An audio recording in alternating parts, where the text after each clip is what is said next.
my lovelies, it is Crystal Webster with Sharing Solace here. So as you know, last week I took the train to Chicago. Actually, it wasn't last week, it was 2 weeks ago. Oh my gosh, time flies. So 2 weeks ago, I took the train to Chicago to see my hubby who was there on a work trip, and there was, I did some sightseeing and went to some delicious restaurants and it was more of a play trip for me, but it was work for him. And I was really debating whether I was going to take Madelyn with me, or I was going to leave her at home, or if I was going to take her to Grandma's house. I just didn't quite know what I was going to do.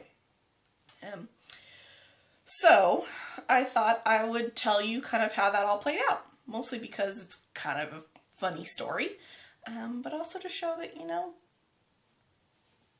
you got to learn to deal with your grief however you deal with it.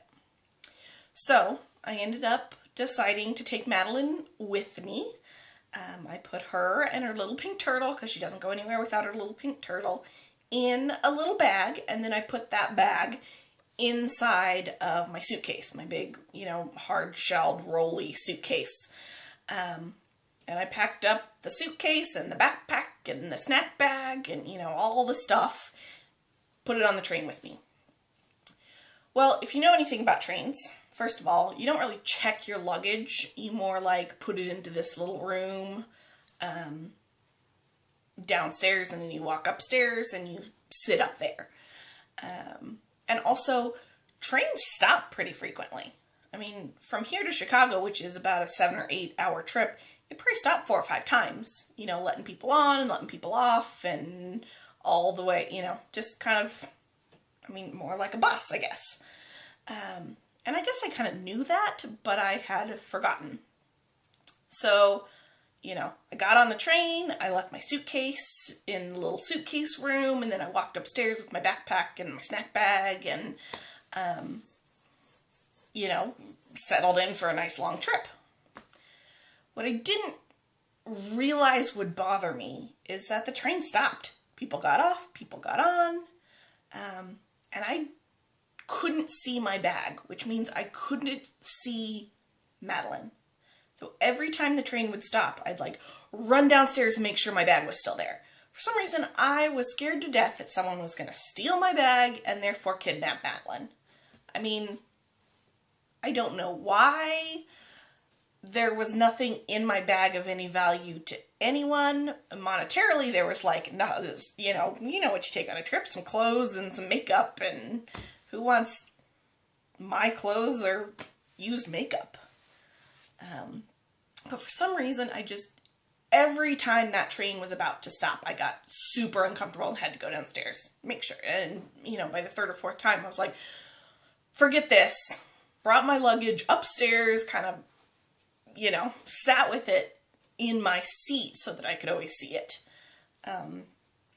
So on the ride home of the train, I figured out that, maybe I should save myself some anguish, and I ended up putting Madelyn in my backpack, but she wasn't inside her little bag. She didn't have her pink turtle, because I only had so much space in my backpack, and that kind of, for some reason just was off, felt off to me, but it was much more comfortable for me to have her close to me, so that I could see her, or at least see what she, see the backpack that she was in.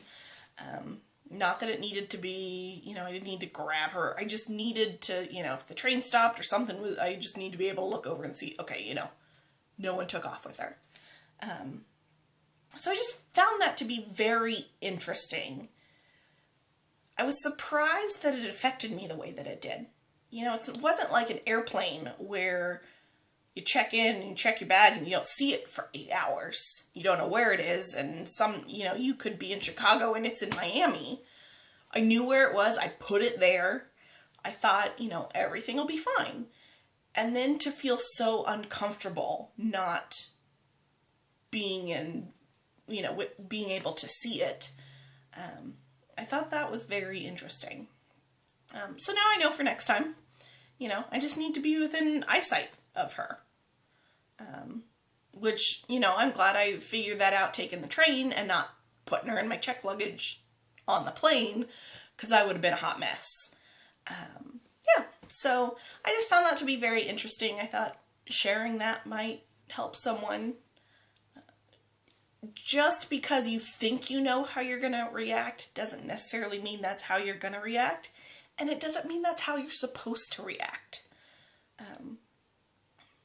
It ended up being all good. You know, I made some changes. I did some things to make me feel better for me.